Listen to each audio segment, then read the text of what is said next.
So between your full-time job, life responsibilities, and then people like me showing up and saying that you need to be a bit more visible on social media so that you can grow your business, you're probably thinking that you have to rearrange the entire concept of time, because where on earth are you meant to find it? But the truth is, everything that really needs to get done can get done, and what you need are smart tools. But you've probably watched a myriad of videos that tell you use this tool and use that tool, and it can get really overwhelming. What I'm going to do is share the tools that have helped me stay on track even when I was in my business, and I continue to use them now, because especially if you are a one man or one woman operation and you can't afford an assistant, those tools become your assistant. But these tools will not do everything for you perfectly, but they will save you time, stress, and keep you consistent. And for me, those are the things that matter the most right now. So I'm going to share the tools that I use. And whilst I'm sharing, you think about the type of content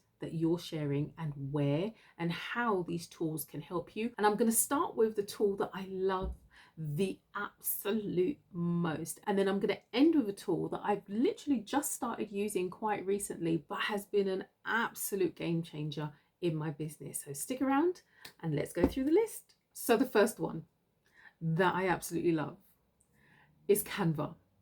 Canva makes me blush. Like, I'm telling you, if Canva was human, I would marry it tomorrow morning. Name me something that Canva can't do. It just can't cook.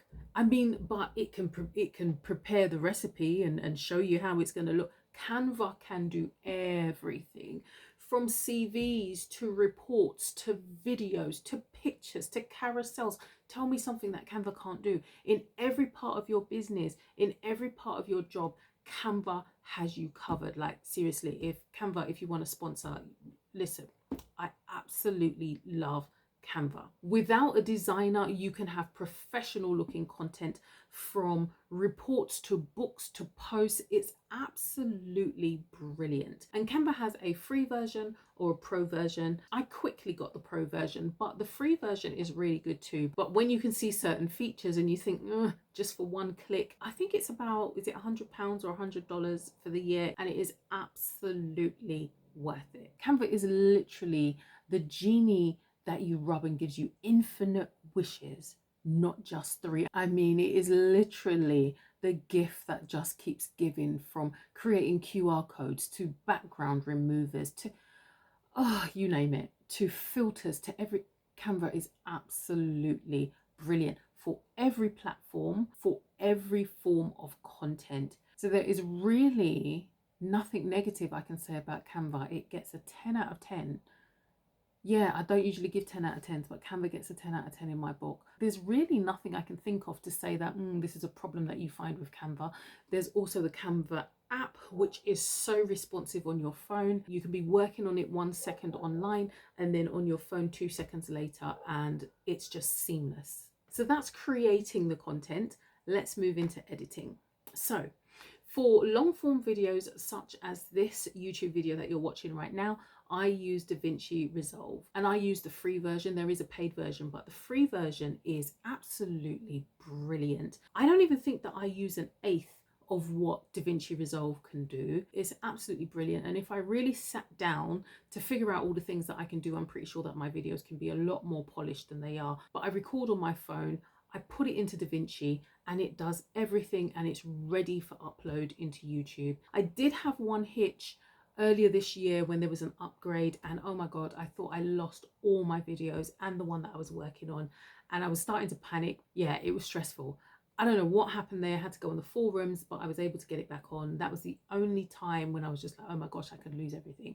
But apart from that, Davinci Resolve, it's a really robust system, and there are so many different features that if you sat down and figured out, what half of them did, you could have some really polished, high quality videos coming out of there for free. For my short form video editing, I mainly use TikTok. It used to be Canva, but not Canva. It used to be, although you can use Canva, but it used to be Capcut. I used to interchange quite regularly between TikTok and Capcut, but I tell you why I've leaned into TikTok a bit more than Capcut, although TikTok has its issues. Earlier this year, there was an upgrade to Capcut's policies, And part of that policy, I can't remember it totally, but it was along the lines of you can upload your content to this platform. However, we reserve the rights to use it in whatever way we see fit. So maybe they'll use it for ads and promotion, but they don't have to ask you permission to use it, and they can use it in whatever way they want to. Now, there are millions of people who are using it, and they probably may never come across my content. However, it left a really bad taste in my mouth that I can put my stuff on the platform and you can just take it and use it whichever way you wanted. It was kind of like someone saying, yeah, you can come to my house, but I'm going to wear your clothes. It left me feeling really uneasy, unprotected, and yeah, unsafe. You would like to think that they won't do anything savory, but that means they can do whatever they want with your content. And in the age of AI, we know that people can have a still picture doing all sorts of stuff. So yeah, that's left me feeling quite uneasy. However, I used to use Capcut a lot more than TikTok's editor, but TikTok's editor has gotten a lot better. It used to freeze a lot more, and well, for me anyway. But the joy about using TikTok as an editor is you film, you're right there in the app, you edit it, and it goes. And it's so easy. And then you can repurpose that content to wherever you want it. The problem I have with TikTok is that sometimes it can be a little bit flighty. Like it can't take as they would say in the Caribbean, TikTok can't take the jam in. So sometimes I might have messed up on a couple of lines, and rather than doing start, stop, I've gone over what I've wanted to say a couple of times and I need to cut that out. If you have to do that quite a bit, I find that TikTok just doesn't know how to deal with it. And sometimes it'll be like, oh, I need to have a rest. And it would literally just come off the page, send you to the For You page, and you will lose your entire video. The amount of videos that I have lost because TikTok needed a moment. So if I've done a video of any kind of length and I think I may have to do a couple of cuts in here and go back and forth, and I don't want to deal with the buffering, or I'm afraid that it's going to just stop, throw me out and lose my video, I will download it, bring it into Capcut, edit it in there, and Capcut can deal with the jamming. So I don't use it as much as, and because of that policy, I really try not to use it. But for my short form, it's really TikTok first, then Capcut, and then Canva. So that's creation and editing to one side. But even just to get the ideas, the other tool that I use is ChatGPT, and that has just blown up and everybody's on it. And it's great, but you have to be careful about what you're getting back, as you know. So I see it as a content partner rather than a crutch, because it can be quite surface level and it's not going to know everything that you know in terms of your skills and your experience. So for brainstorming, it's absolutely great, and I do love it. And I will come up, I will say, you know, this is what I'm thinking of, give me some ideas for that. And it's really great at giving me the surface level. Or I would take whatever ideas I have and just, you know, it's kind of like that friend where you can say, help make sense of this for me, because I've got all of these ideas, like put it in some kind of coherent order.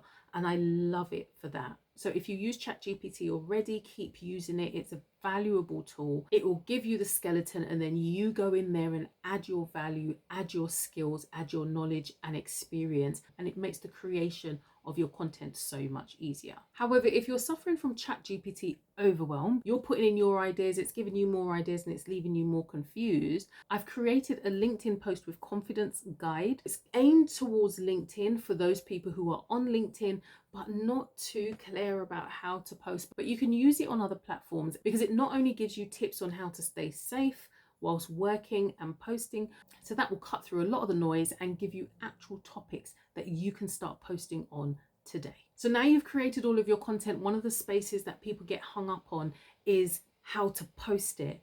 And scheduling tools will save your life. I use a variety of scheduling tools, but I really do like those that are already in the platforms themselves. So I mainly post on YouTube, LinkedIn, Instagram, Facebook, and TikTok. I don't think I've forgotten any.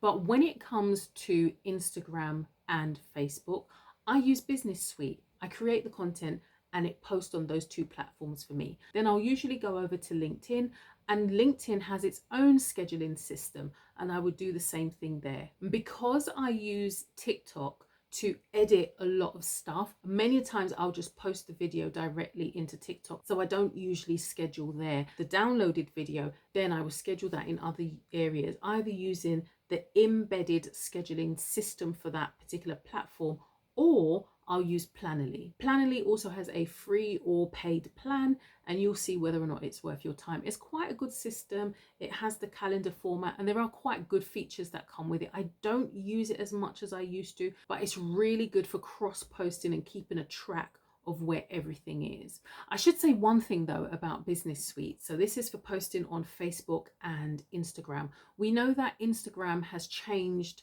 the format of carousels, well, has leaned in and focusing more on carousels, and now you can post up to 20 items in a carousel, and that's both still images and videos. Business Suite hasn't caught up. Well, the last I checked on it, hasn't caught up. When you go into Business Suite, it's still telling you that you can only post up to 10 pictures in Instagram, and it doesn't allow you to post both photos and videos. So Facebook, fix up.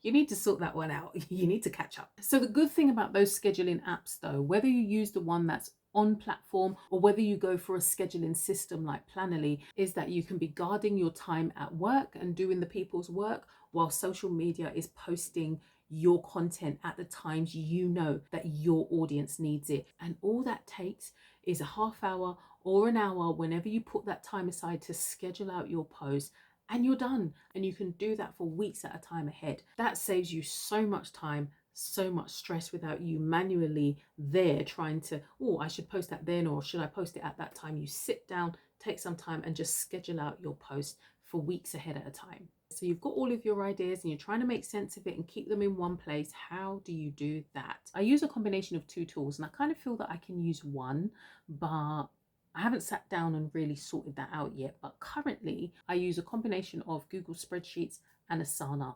It feels as if everybody's on the Notion bus, and I'm not quite sure why. I started off on Asana, I went over to Notion, but I absolutely love Asana. I use Asana to organize my content when it comes to these videos. So I would put in the boards as to what needs to be filmed, what has been edited, and what has been scheduled, so I can see how it's moving. There's a free version and a paid version. The paid version, you can use Gantt charts and you can do a lot more. So again, you'll figure out how much you need. But with the free version, you can keep everything quite organized. The other thing that I use though, because we're talking about content, is Google Sheets. And I've got mine set up as a calendar so I can see when I'm posting what, or when I need to work on what, and I've got it all color coded. So that works really well for me for now in Google Sheets. But like I said, I've got it in two spaces. So to have it in one might be good. And probably that's why everybody uses Notion. But for now, that works for me. So whether you use Asana,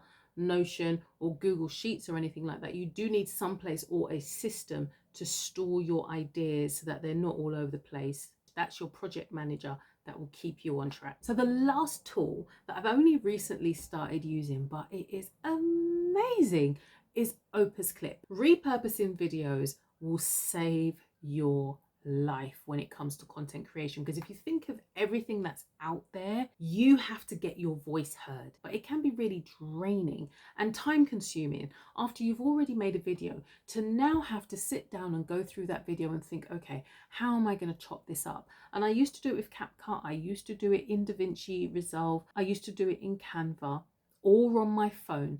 But you see Opus Clip, you just fling the video in there, the long form video. I mean, imagine doing a TikTok that might have been an hour or more, or you sit here with a video that might be 40 minutes or more, and you fling it into Opus Clip. Opus Clip comes back and chops it up into bite-sized pieces, gives you captions on all of them. It takes out some of the pauses. It ranks it in terms of virality, whether or not that's true or not. I don't know. And then do you really want to go viral? That's a whole other video. But then it also comes back and you can schedule. Remember we were just talking about scheduling? You can schedule to your various social media platforms from within Opus Clip. And for each of those pieces of content going on all of those different platforms, you can edit the caption so that it fits the tone of the platform you're posting to. Opus Clip is an absolute game changer and lifesaver. Did I say it also does transcripts for you? It's It's absolutely brilliant. It's not free, but the time that it saves, the energy that it saves, the brain space that it saves, it's absolutely worth it. Tools like that really do help you to work smarter rather than harder. And that's what you need when you're wearing and juggling different hats. So those are the tools that I use, and I didn't start using all of them from the beginning, and some I use to a greater or lesser extent. But as I said, the most important thing for you to do is to figure out what platforms you're on, how people behave on them, and so what type of content you're going to be putting out there. And then that will help you narrow down which tools you need in your arsenal, which will help you the most. So as always, I'd love to hear from you. Let me know which tools you're using or which from those lists you would like to start using. Until the next video, bye.